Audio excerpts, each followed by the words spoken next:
अमेरिकी सदर Donald Trump, आपको कोई इत्तला है कब पाकिस्तान का दौरा कर रहा है? देखिए, आज के दिन तो खासी सरगर्मी रही इस हवाले से और मुख्तलिफ खबरें आती रही।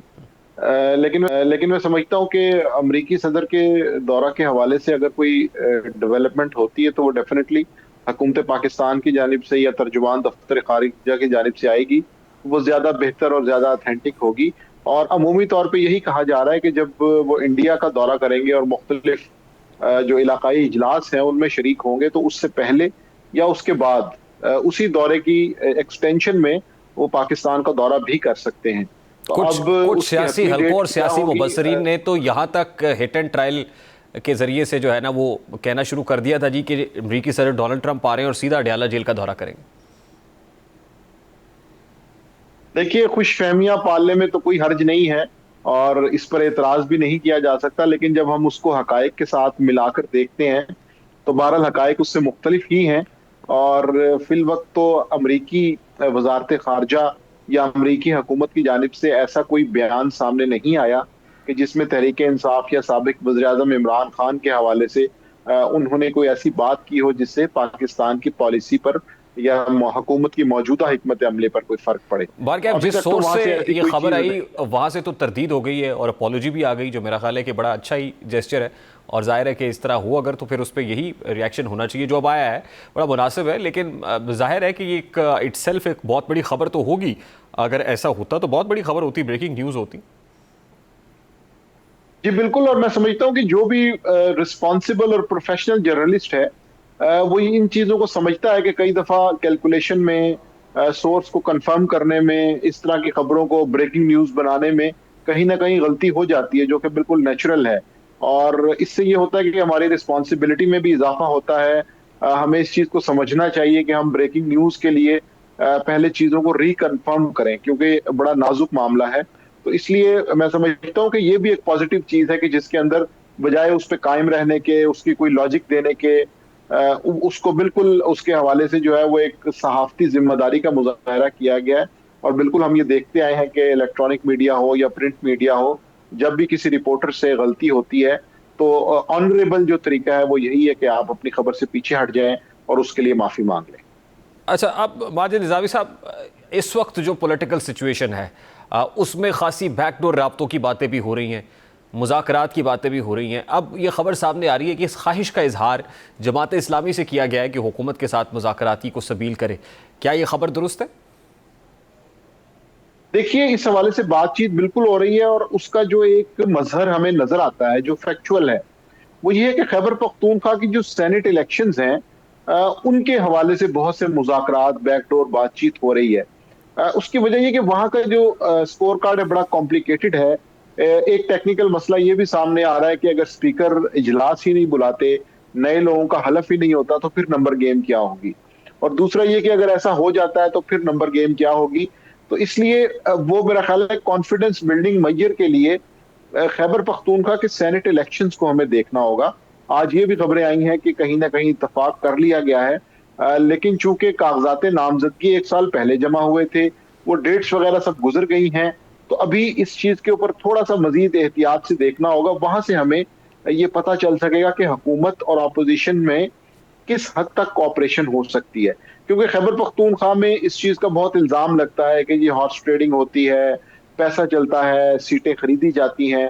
तो अगर हुकूमत और अपोजिशन मिलकर वहां पर कोई एक ऐसा सिस्टम बना लेते हैं या ऐसी डील कर लेते हैं कि जिसमें इस तरह की नौबत नहीं आती, तो मैं समझता हूं कि वो एक पॉलिटिकल लैंडस्केप के अंदर एक बड़ी पॉजिटिव डेवलपमेंट होगी, जिसको फिर हम इसको जमात इस्लामी से या JUIF के किरदार से या मुज़ाकरात को आगे लेके चलने से बिल्कुल कनेक्ट कर सकेंगे।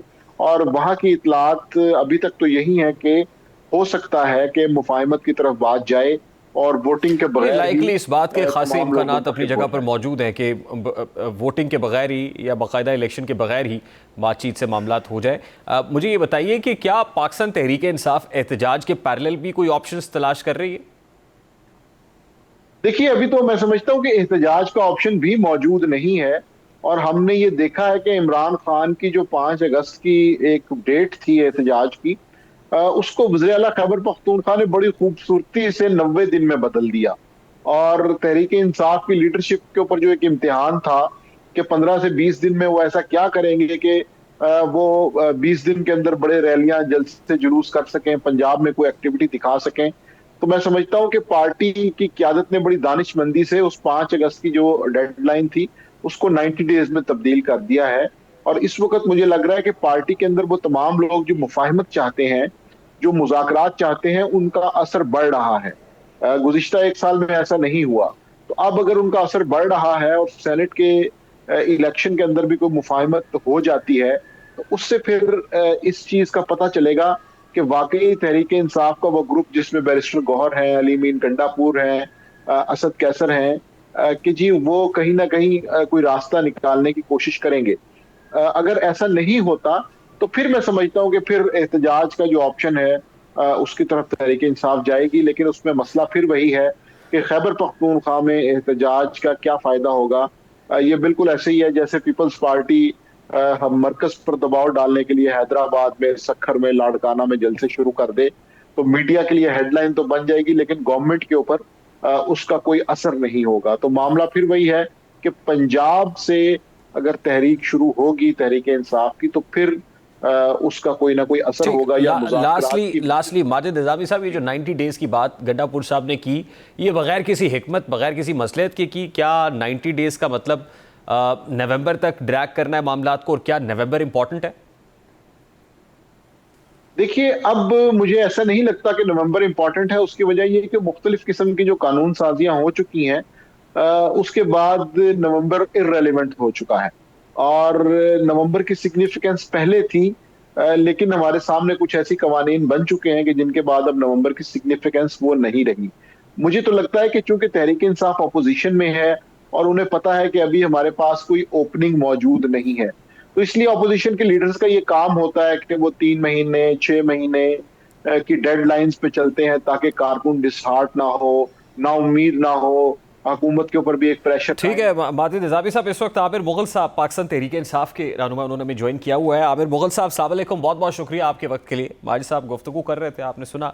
सबसे पहले तो मेरा बड़ा सादा सा सवाल है, क्या वाकई तहरीक इंसाफ ने जमात इस्लामी से कोई रब्ता किया है कि हुकूमत के साथ उनकी कोई सालसी कराएं या कोई मुज़ाकरात कराएं?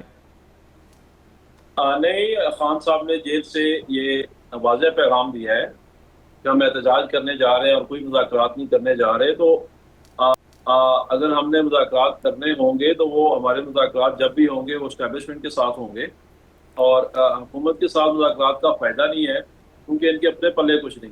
तो जिसके अपने पल्ले कुछ ना हो, किसी के साथ क्या मुज़ाकरात करेगा। इस वक्त जो ताकत है या पावर है वो या इस्टेब्लिशमेंट के पास है या तहरीक इंसाफ के पास है। तो जब भी मुज़ाकरात होते हैं तो दो ताकतों के दरमियान होते हैं। तो इस हुकूमत के पास तो ना ताकत है ना इख्तियार है, इनके साथ तो मुज़ाकरात का फायदा ही ये बात आपकी दुरुस्त है आमिर मुगल साहब कि मुज़ाकरात ज़ाहिर है दो ताकतों के दरमियान ही होते हैं, और ज़ाहिर है पावर टॉक्स टू पावर वाला मामला है, बिल्कुल ठीक है। लेकिन ज़ाहिर है फ़ायदा भी तभी होता है जब ताकत आपकी भरपूर हो, पोजीशन ऑफ स्ट्रेंथ के ऊपर आप मुज़ाकरात कर रहे हो, तभी आप कुछ अचीव करते हैं, गेन करते हैं। अब PTI से मुतालिक तासुर है ना कि क़यादत में के दरमियान आपस में यकसुई नहीं है, बहुत सारे इख्तलाफात हैं। पंजाब में वो मोबिलाइजेशन नहीं है, आके जो रहनुमा हैं वो अपने मैसेजेस को लीक कर देते हैं सोशल मीडिया के ऊपर, एक दूसरे से एक्सचेंज ऑफ वर्ड्स हो रहा है और पब्लिकली हो रहा है। तो ये पोजीशन ऑफ वीकनेस है, पोजीशन ऑफ स्ट्रेंथ नहीं है इस वक्त PTI के पास।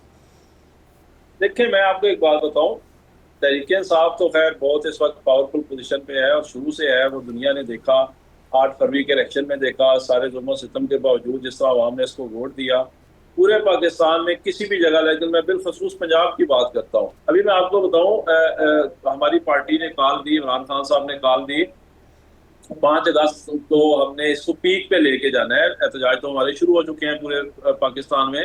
तो अभी हमने इस्लामाबाद में एहतजाज किया भी नहीं है। हमारे दो जो मेरे हल्के का, इस्लामाबाद का, मेरे डिस्ट्रिक्ट का लेबर का सदर है मलक अल आदाद, उस पर 1.5 किलो हेरोइन डाल के उस पर FIR दे के उसको जेल भेज दिया।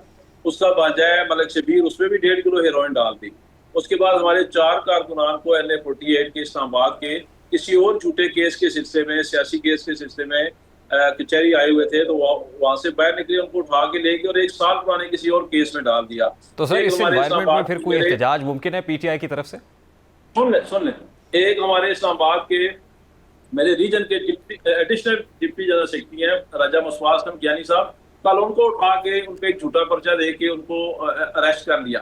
तो ये देखें कि इतने जुल्म सितम के बावजूद लोग निकल रहे हैं, इतने जुल्म सितम के सर कहाँ निकल रहे हैं, यही तो मैं पूछ रहा हूँ सर। सड़कों पे को प्रोटेस्ट हो रहा होगा या लोग होंगे?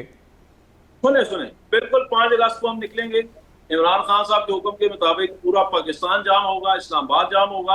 हम इस नाजायज हुकूमत को नहीं चलने देंगे। नहीं 5 अगस्त को निकलेंगे या 5 अगस्त तक पीक पे होगा ये प्रोटेस्ट, जैसे बानी पीटीआई ने कहा और रहीमा बीबी ने कहा? आप देखें निकल तो आप भी रहे हैं ना, अब भी इवेंट्स हो रहे हैं, फ्लायर डिस्ट्रीब्यूशन के इवेंट्स हो रहे हैं, छोटी छोटी रैलियां हो रही है, निकल तो हम रहे हैं। 5 अगस्त तक खान साहब का हुक्म था कि इसको पीक पे लेके जाना है। ये क्या होगा सर? 5 अगस्त तक कोई लॉन्ग मार्च होगा, धरना होगा, क्या होगा सर?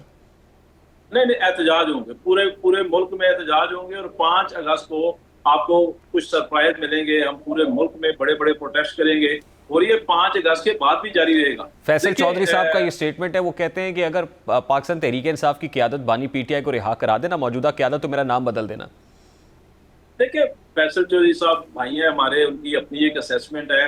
अब तक इसी क़यादत ने 3 साल से तमाम तर जुल्म सितम के बावजूद इन्होंने 8 फरवरी का जो इलेक्शन है वो आके कोई फरिश्तों ने तो नहीं लड़ा था, यही क़यादत थी, यही टिकट होल्डर थे, इन्हीं ने सबने मिलकर लड़ा। 2/3 वोट इमरान खान का है, वोट हम में से किसी का भी नहीं है, लेकिन आगे कुछ लोग तो थे ना जो इस वोट को कैरी कर रहे थे, जिन्होंने कोई प्रपोजल स्कैंडल मुहैया किए, जिन्होंने कोई। ठीक, बहुत बहुत शुक्रिया साहब। आमिर मुग़ल साहब रहनुमा तहरीक इंसाफ हमारे साथ मौजूद थे और कहते हैं एक ही रास्ता है और वो एहतजाज का रास्ता है। खैबर पख्तूनख्वा में सेनेट इलेक्शंस के हवाले से जोड़ तोड़ भी उरूज पे है, मामलात बातचीत के ज़रिए से सेटल डाउन करने की कोशिश की जा रही है कि इंतखाबात में इलेक्शन में ना जाया जाए। इस वक्त ऑन ग्राउंड सिचुएशन क्या है, पोजीशन क्या है, इस पर कुछ बात